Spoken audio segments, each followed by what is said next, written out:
apa ya, saya rasanya mau menangis begitu. Dari awal ini seolah-olah anak-anak ini sudah mendapat diskriminasi. Dia mempunyai hak-hak yang harus kita berikan kepada mereka. Dia juga dilindungi dengan hak-hak perlindungan anak.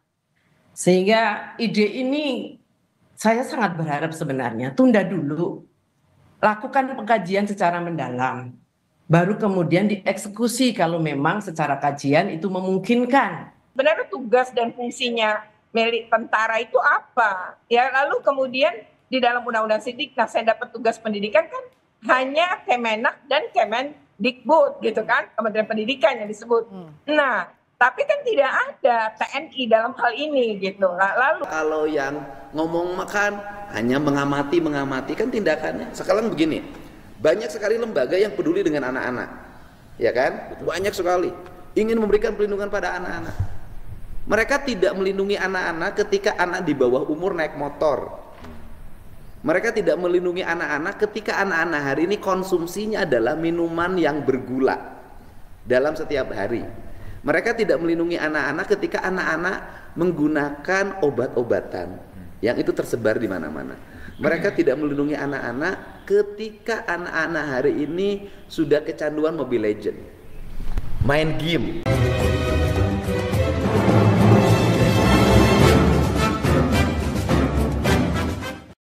Assalamualaikum warahmatullahi wabarakatuh. Selamat sore, sampurasun. Teman-teman semuanya, gebrakan dan gerakan Kang Deddy Mulyadi dalam upaya mendidik anak-anak Provinsi Jawa Barat agar tidak tawuran, agar tidak menjadi anak-anak nakal dengan kerjasama bersama TNI dan polisi mendapat kritikan dan penentangan yang kuat baik dari KPAI, Komnas HAM, pengamat maupun elit di DPR. Kira-kira seperti apa sih maksud dan tujuan dari Kang Deddy Mulyadi melakukan gerakan kerjasama untuk mendidik anak-anak yang notabene nakal? Kita simak videonya. Jadi hari ini kita remaja bukan lagi kenakalan kriminal. Levelnya udah dan orang tuanya udah nggak sanggup nanganin, Pak, jujur lah, nggak sanggup nanganin.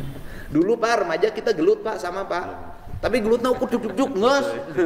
Sekarang acuk pembunuhan. Nah, ini kan kita kan tidak boleh melakukan pembiaran Pak. Ya kalau yang ngomong makan hanya mengamati kan tindakannya. Sekarang begini, banyak sekali lembaga yang peduli dengan anak-anak, ya kan? Banyak sekali ingin memberikan perlindungan pada anak-anak. Mereka tidak melindungi anak-anak ketika anak di bawah umur naik motor. Mereka tidak melindungi anak-anak ketika anak-anak hari ini konsumsinya adalah minuman yang bergula dalam setiap hari. Mereka tidak melindungi anak-anak ketika anak-anak menggunakan obat-obatan yang itu tersebar di mana-mana. Mereka tidak melindungi anak-anak ketika anak-anak hari ini sudah kecanduan Mobile Legends, main game. Kan mereka tidak padahal, dan kita ingin mengikuti negara maju gayanya Amerika. Di Amerika nggak ada yang beginian. Saya pernah sekali ke Amerika lah. Saya dulu berpikir Amerika tuh balapan motor, kemudian kalau maghrib orang nongkrong. Ternyata di Amerika anak-anak pakai sepeda ke sekolah pakai sepatu roda, nggak ada yang naik motor. Maghrib sudah close, nggak ada yang keluar rumah. Ternyata di Amerika nggak ada anak-anak beli rokok ke warung, minum di pinggir jalan, nggak ada. Nonton di bawah umur didampingi oleh orang tuanya. Hanya Indonesia ternyata negara yang liberal. Akhirnya kita ketinggalan. Nah terakhir kan saya mendengar ya, kenapa saya ngomongin jalan kaki. Ini jalan kaki ini bukan berarti semua siswa jalan kaki, bukan. Anak yang masih bisa dijangkau ke sekolahnya dengan jalan kaki sebaiknya jalan kaki. Yang masih bisa dijangkau, kan itu kan biar kebersamaan Pak, rame kan senang. Kemudian yang masih bisa dijangkau dengan angkutan umum, dijangkau dengan angkutan umum. Tapi kalau tidak ada, jaraknya jauh, tidak ada angkutan umum, tidak jalan kaki, ya boleh menggunakan apapun, yang penting bisa bersekolah.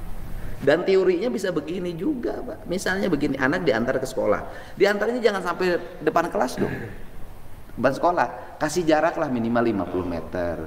Dari 50 meter menuju sekolah itu nanti bersama teman-temannya jalan. Kan saya nyontoin, mobil saya kalau menuju lokasi saya nggak pernah berhenti di depan. Saya selalu ngambil sepis untuk berjalan. Kenapa? Hayang cager aing. Itu Pak. Nanti didesain kan Pak?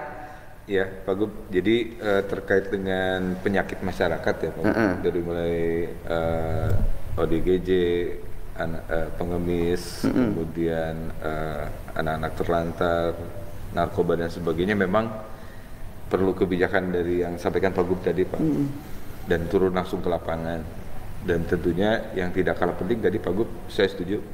Saya pesantren-pesantren mana yang dimiliki oleh masyarakat yang menangani ODGJ kita support, yang menangani anak terlantar kita support, bikin PKS ya Pak Gub ya. Iya, bikin PKS. Dan ada juga yang personal, secara personal ada beberapa masyarakat yang sudah memang selama ini juga berpartisipasi untuk mengurangi hal tersebut. Iya. Itu mungkin bisa. Iya, pekerja-pekerja sosialnya kita undang, gitu loh. Dan kemudian jangan sampai bantuan provinsi ini jatuh pada yang itu juga dan tidak punya impact bagi Jawa Barat. Ya, betul. Artinya duit triliunan untuk bantuan sosial dan hibah turun, tapi problem sosial di Jawa Barat tidak pernah selesai. Itu. Jangankan yang jauh Pak, yang di Parapatan Pasopati gitu angges-angges.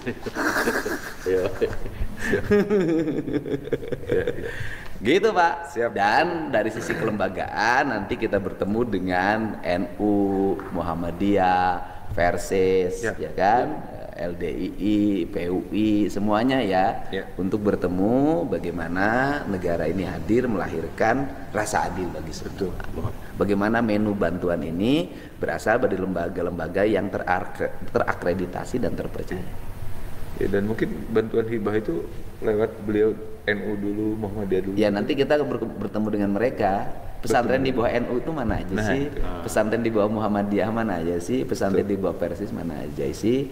Dan kemudian juga kita jangan lupa yayasan-yayasan pendidikan yang non Muslim, yang Kristen, Hindu, Buddha, Protestan, kemudian kelompok-kelompok penghayat. Kelompok penghayat mah tidak punya masjid, tidak punya tempat ibadah, tidak punya apapun. Mereka cuma punya alam yang harus dijaga. Betul. Penghayat mah kan itu.